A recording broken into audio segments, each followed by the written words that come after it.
Hi, this is Lamia, and I'm here to talk about my project with RapidMiner.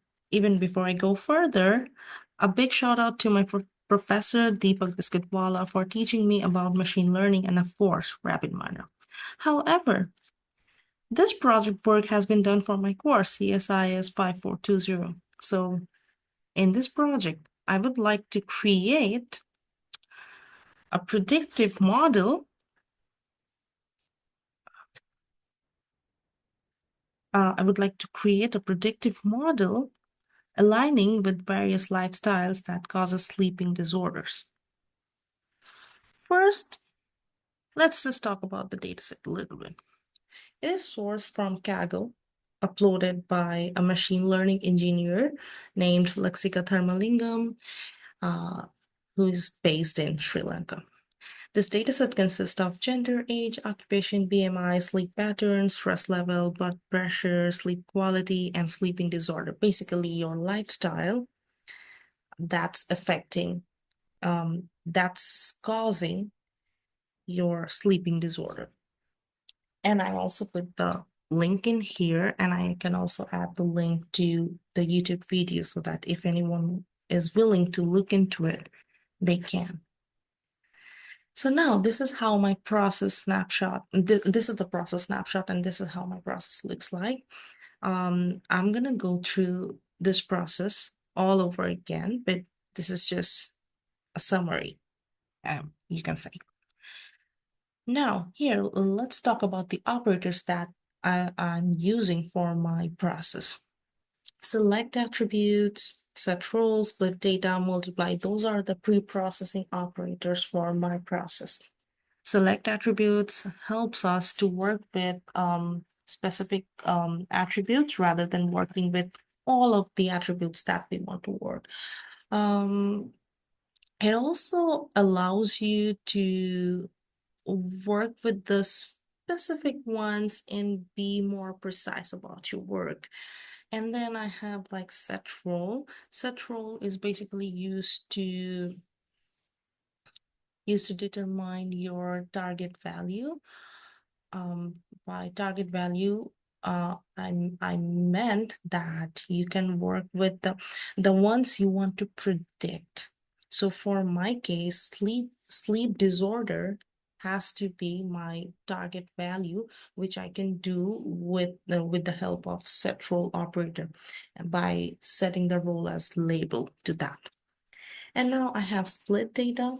So for split data helps us to assign proportion for training and testing data. For my data set, I have put like 70% for training and 30% for testing. And then we have multiply operator, which helps to connect with different nodes to its previous operators. Okay. Now I have used decision tree, KNN, naive Bayes as my models. Decision tree, the decision tree is a predictive model that is used for classification and regression tasks. KNN is the classification method when they try to predict the data point based on the nearest neighbor. And then we have the naive Bayes ones, which is a supervised machine learning algorithm used for classification to predict membership, meaning it assigns data points to a class, unlike KNN, right? And then we have apply model, which is very much necessary to apply the model to our test data later. And then we have performance to measure how our model is, whether our model is working properly or not. Now, even before I go to the process, I would like to talk about the selected attributes that I'm working with. Here you can see I'm working with age. Age is for my data set, I have seen 27 to 59 years old, and then I have like two genders in there, male and female. As for the occupation, they have mentioned like 11 unique occupation all over the data set. Quality of sleep, Here they have assigned values to it, and the highest value is representing good quality of sleep. And then we have sleep duration. Also, you can see like values in there, 5 hours, 8 hours, 7 hours. Um, and then we have stress level. If you see uh,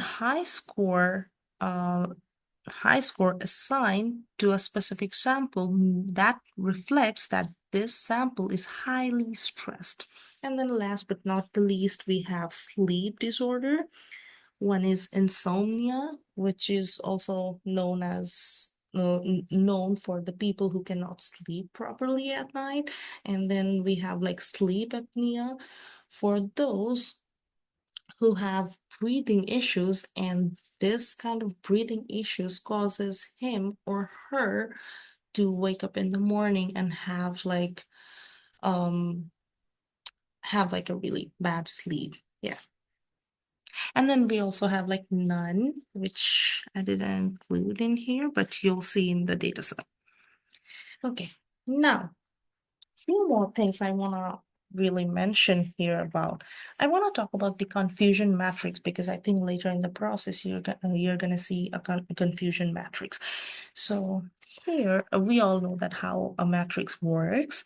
So as you can see that we have true positive in here, false negative, false positive in here, and then we also have false negative. So three terms. So true positive, that means that correct prediction for each class. False positive means those are like incorrectly predicted. And then we have false negative. Um, that that can also be referred as false positive because both are the same, like incorrectly predicted anyway. Um, so true positive for us, positive value will be the one that we are working with. Let's say for this one, for this row, the true positive value is attribute one. So see attribute one, attribute one. So they're calling it like true positive. Here, attribute two, true positive, right? That's how things work. However, there are a few other terms that I really want to mention, and you'll see in the actual confusion matrix in RapidMiner, they have like accuracy, which tells you the proportion of correct predictions of classes. We have precision, which allows you to question that the ones that are predicted positive, are they correct? And then we also have recall, which is like the actual positive values. Are they correctly predicted? And then we have F1, which is a harmonic mean of precision and recall. Now, let's look into the performance parameter. As I already showed you guys that I'm going to use the performance in my process, right? So these are the parameters I'm using to showcase whether my model is working correctly or not. Accuracy, of course, it provides a measure of how close predictions are within a certain tolerance. We have absolute error, which is the absolute difference between the predicted and actual value. Now, here's one more thing I really want to mention that about the errors. The lesser is better. It's like less error, more better, something like that. We have squared error over here. This is exactly the absolute error, but it's squared. And then we also have like RMSE or root mean squared error, which is also like the error, but then again, it's like mean, like average, and also rooted. Then we have our correlation, which measures a linear relationship between actual and predicted values. The more it's closer to one, the better the model is. And squared correlation is same as correlation, but it's like squared. Again, the closer the value to one is better. Okay, now we are gonna look into the process.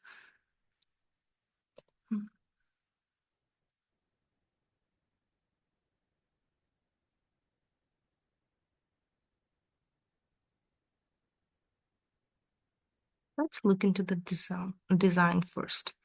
So as you can see, the design over here, I have selected operators like select attributes. Let's look into the parameters for this. Here, I have selected a subset as I'm gonna work with more than one attribute. And you can see my selected attributes over here, which I've told you already. Apply, set role for this model.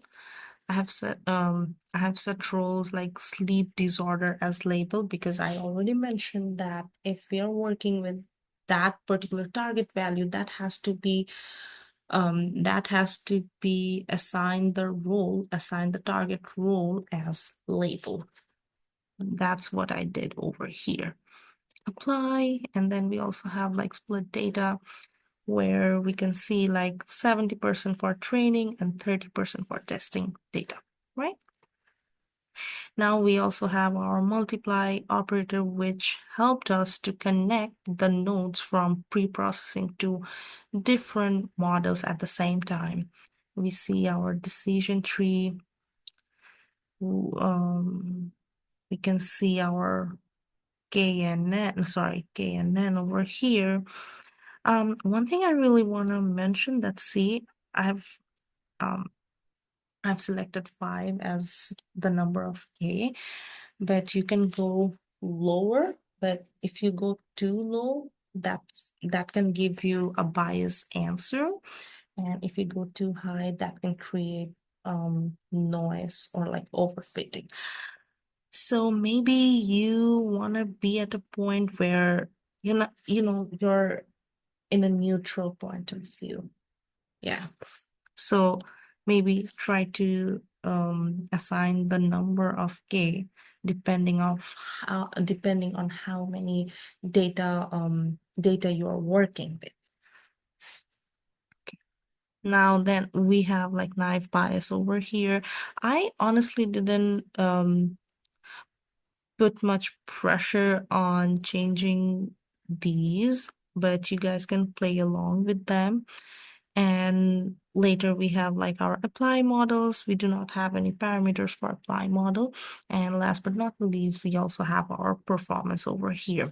But one thing I want to show it to you guys, from apply model, you can see that we have connected a violet node to performance. And here's the node to output as well, violet to violet.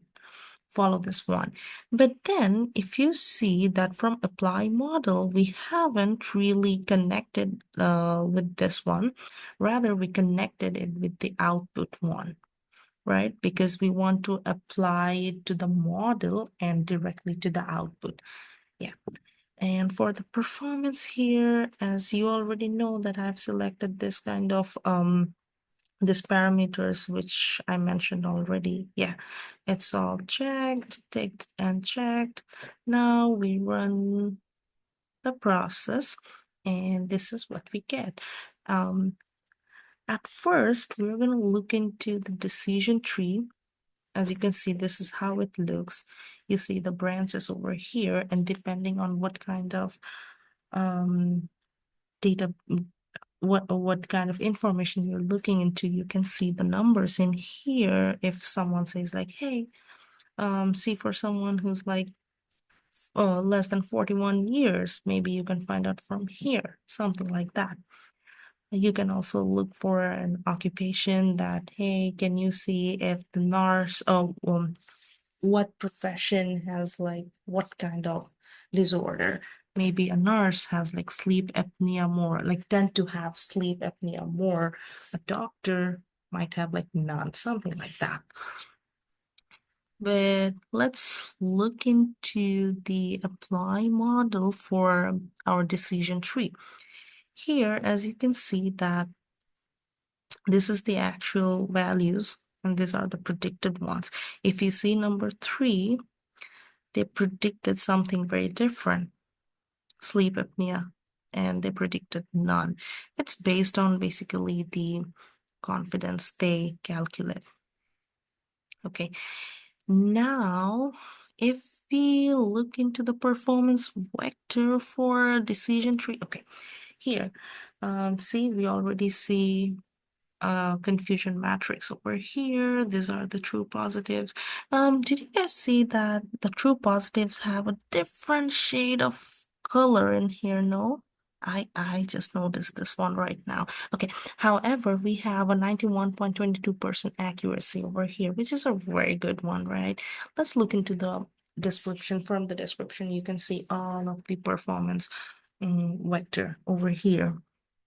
Absolute error looks good. RMSE looks good, like lower.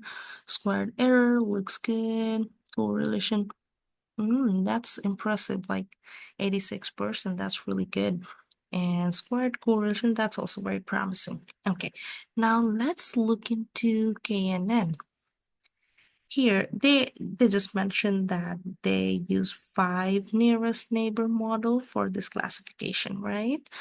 And later, next go to the apply model for KNN. Let's go for there. Yeah. Here, as you can see that, or do you guys remember that for decision tree, they predicted like none, but here they have predicted like sleep apnea, which is really good. Um, Now let's look into the performance vector for KNN, which is this one. Okay. Oh, so they have like accuracy of 90.84%, which is also very good, but it's still less than decision tree. And if we look into the description, yeah, absolute error looks good, RMSE looks good, errors look good. But see the correlation, this is still less than what a decision tree had. Yeah, maybe that's why the accuracy a little less than decision tree. And now let's look into naive bias. Okay. So for naive bias, as they allocate the data into a class, they have created class like six within six distribution, yeah. Um, it's just a description over here, but now let's see something nice. If you go to plot view, you can actually check this out. Like for gender, they have like gender wise how the disorders look like. See, you have colors, you have legend colors over here, and you can check this out. Now let's do it with sleep duration, maybe. Okay, so my assumption is that since sleep duration is is a numerical data, right? That's why numerical data type. That's why they have like curves instead of bars. Again, if we go to occupation wise, see, you have bars again. You can generate a visualization from here, maybe, or maybe take this bar charts and curves to showcase and also talk about it. Now let's look into the apply model for naive bias. Yes. See, I kept looking for number 3, right? They also predicted as sleep apnea. Same as KNN. Okay. Um, Now if we look into the performance vector, they have 89%, 69%, which is way less than decision tree, but not bad, I would say. And now let's look into the description. Errors look okay. See the correlation. Correlation is good, but then again, it's still less than decision tree. However, let's move back to our presentation over here. Yeah. So this is all of the results that I've got from decision tree, and I just put it all in together. Same thing for KNN.